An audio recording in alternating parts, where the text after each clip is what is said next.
Hi everybody, I'm here with Nuclear Winter 68, recently released by Lock and Loads, and I'm just going to share with you a few impressions on the game.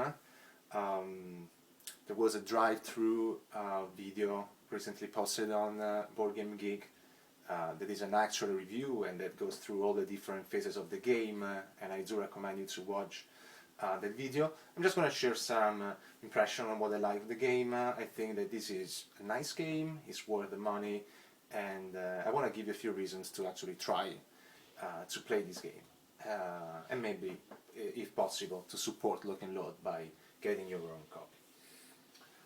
As a first thing, I like to go through the components of the game, which I gotta be honest, at first they trouble me a bit. And the reason is this, is that the graphics of the game are absolutely cool. The game really looks beautiful. I was really troubled by the low contrast of the rulebook, which didn't make it very easy for me at the beginning to read. And you know, it looks beautiful. There are pictures, it's very nicely done, but for me it was impossible, for example, to underline, highlight things, which I often do with my rule book. I'll give you an example. Here is one Lock and Load rule book, which looks like a school book, you see, highlighted, and for me it's very easy in this way to have quick reference and to highlight things so that I know where to look for if I have any doubts about rules. The game doesn't come with player aids, but the designer has made 2 player aids available online on Board Game Geek, which are very useful and again very nicely done, nice graphic. And then I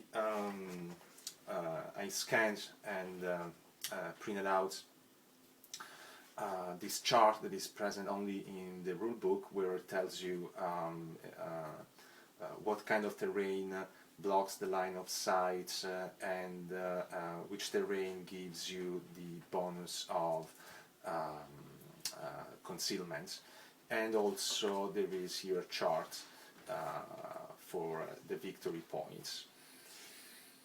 The map represents the wasteland in this futuristic Germany after a nuclear war, and the map does look like a wasteland for many reasons. Not only the graphic, as you see, it's a bit dark, yellow, green, so the color really reminds of video games like Fallout, which I personally love, and the game itself has a certain feel.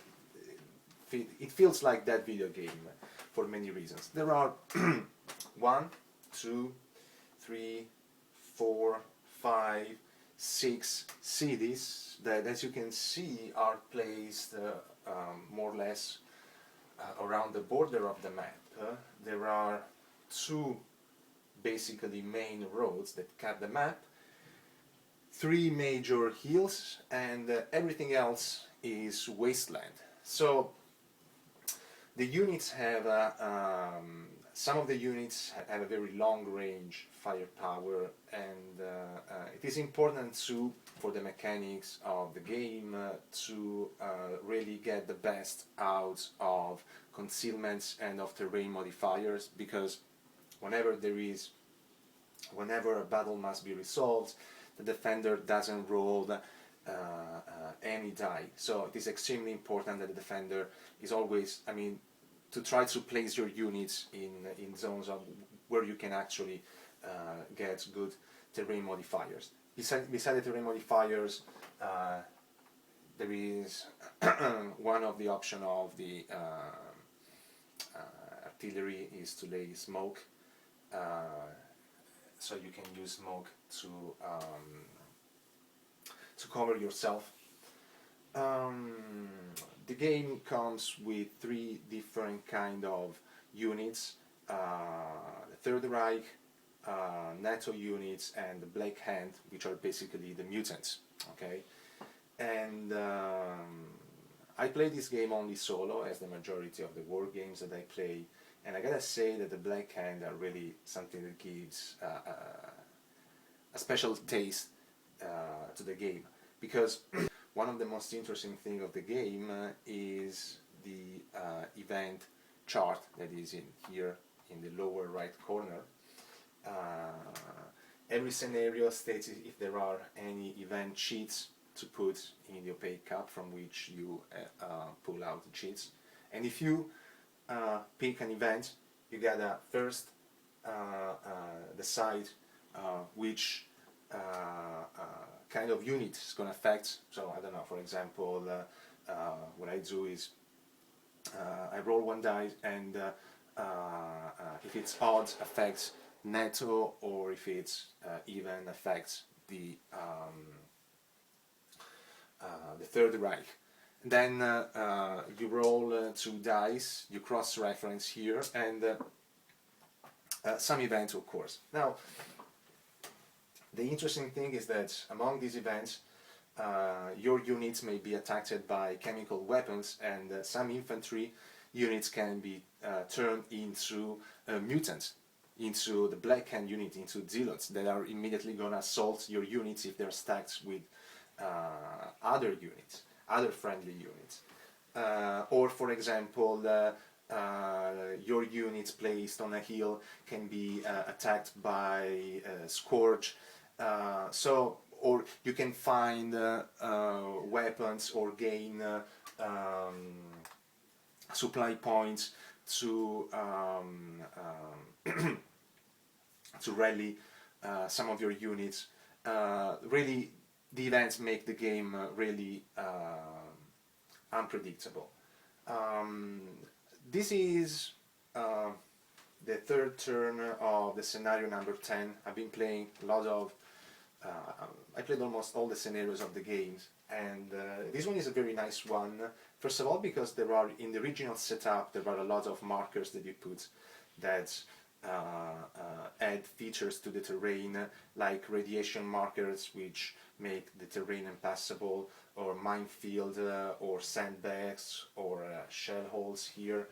And it is a very interesting scenario, because the objective of the NATO is to exit some units from this, from the southern edge of the map to the north edge of the map, and the NATO has, of course, and the Third Reich has, of course, the task of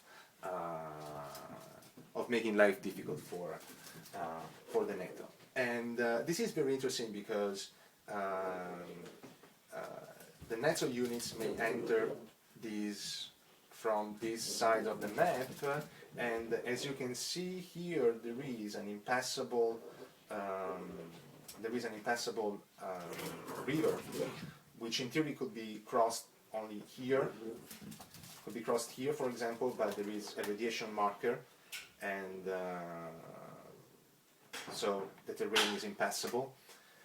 So basically, NATO is forced to either go through the city and meet the German firepower here, or to find alternative routes on this side of the map, where, as you can see, there are basically all clear access, and some German units at the beginning of the scenario are placed here and here. And what I tried to do was, of course, to move the units here in order to cover these sides of the map, waiting for the NATO units to make their decisions whether go straight to the north or to try to take the route on the east.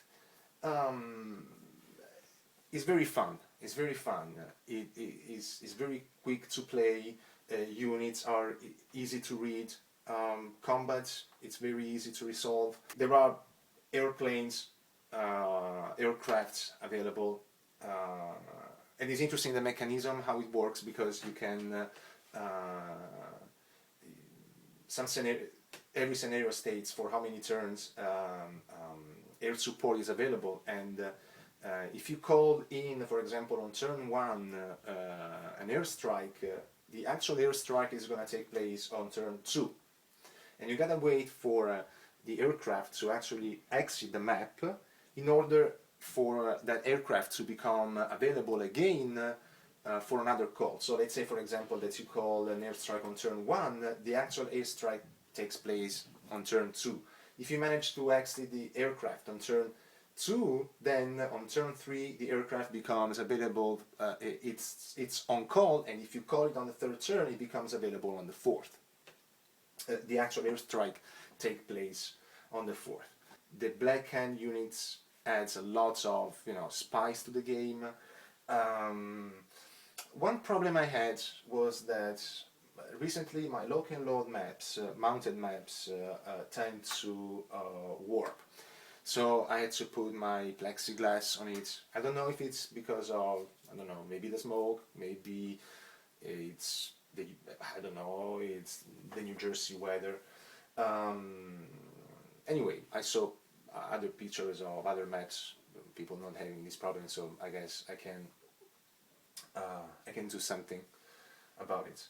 And if you like sort of post-nuclear scenarios, this is really the game that is for you. The rules are easy. It's in between of World at War and zombies, because the zealots behave like the zombies in all things zombies, and most of and the counters do look like the World at War counters, and so if you're familiar with those two games, you may find even easier to approach this one. I hope you enjoyed the video, and I'll see you soon.